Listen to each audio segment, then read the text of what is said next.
I have been seen exactly once in 300 years, and it happened the night I was sent to kill him. You would think I'd have fled. A singer who is seen is a singer who has failed. That is the first law of the Pale Court, older than my name. I should have thinned to mist and crossed the water and told the mother of songs to send someone else. Instead, I stood in a dead king's hall and watched a living one pour a second cup of wine. "Sit," he said. "You've come a long way to watch me not die." And he pushed the cup across the war table into the empty air where I stood, as though it were the most natural thing in the world to offer wine to the thing that had come to end him. I did not sit. We do not sit. We do not eat. We do not drink. But I looked at the cup, and I looked at him, and I said the first words I had spoken to a mortal in a century that were not a name written in silver. You should be afraid. Everyone is afraid at the end. It is the one thing kings and beggars have in common. I buried my mother when I was 9, he said. My father when I was 19.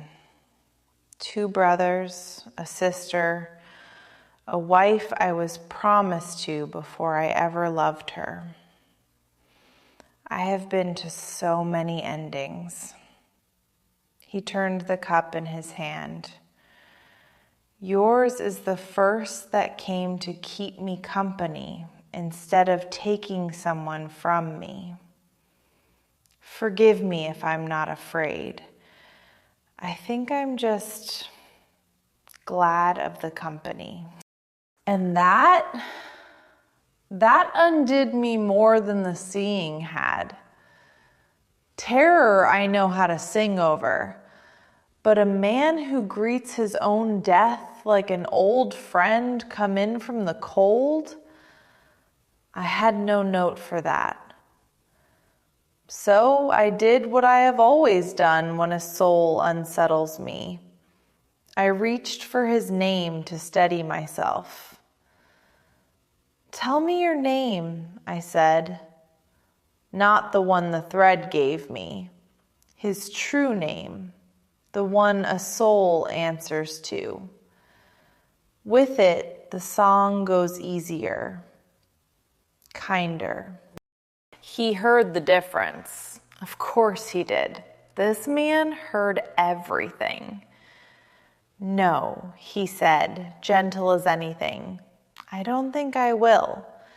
A man should keep something of his own, even from death, especially from a death with eyes like the sea before a storm.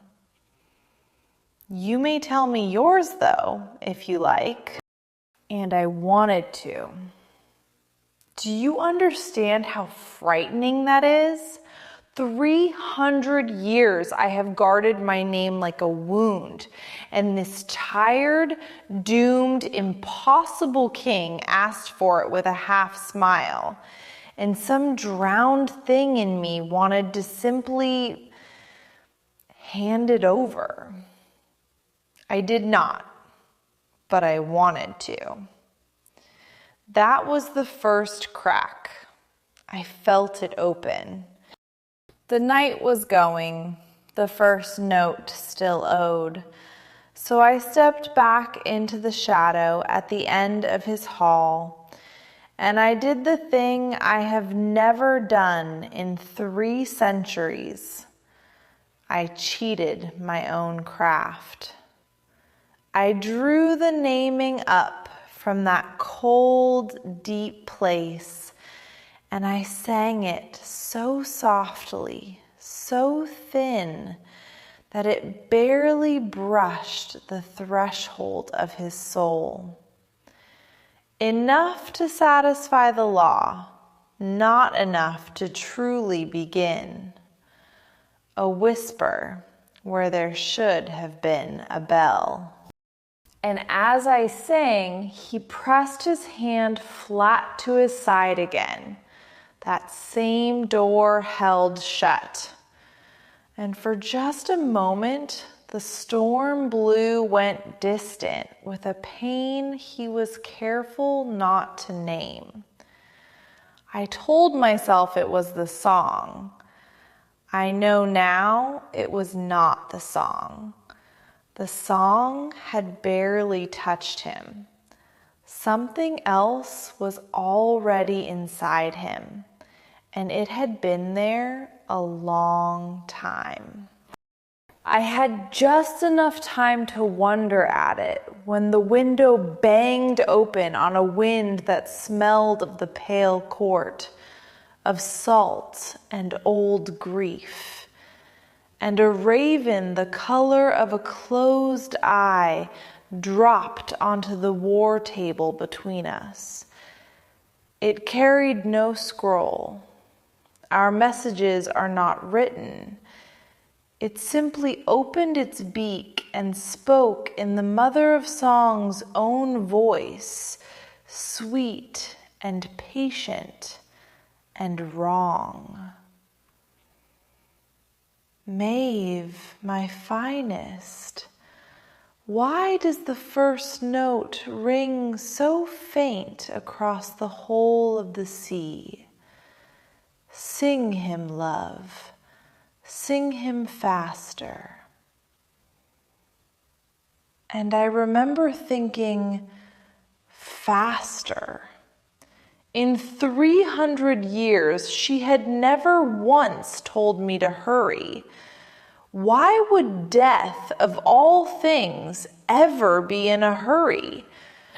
Part 3, tomorrow.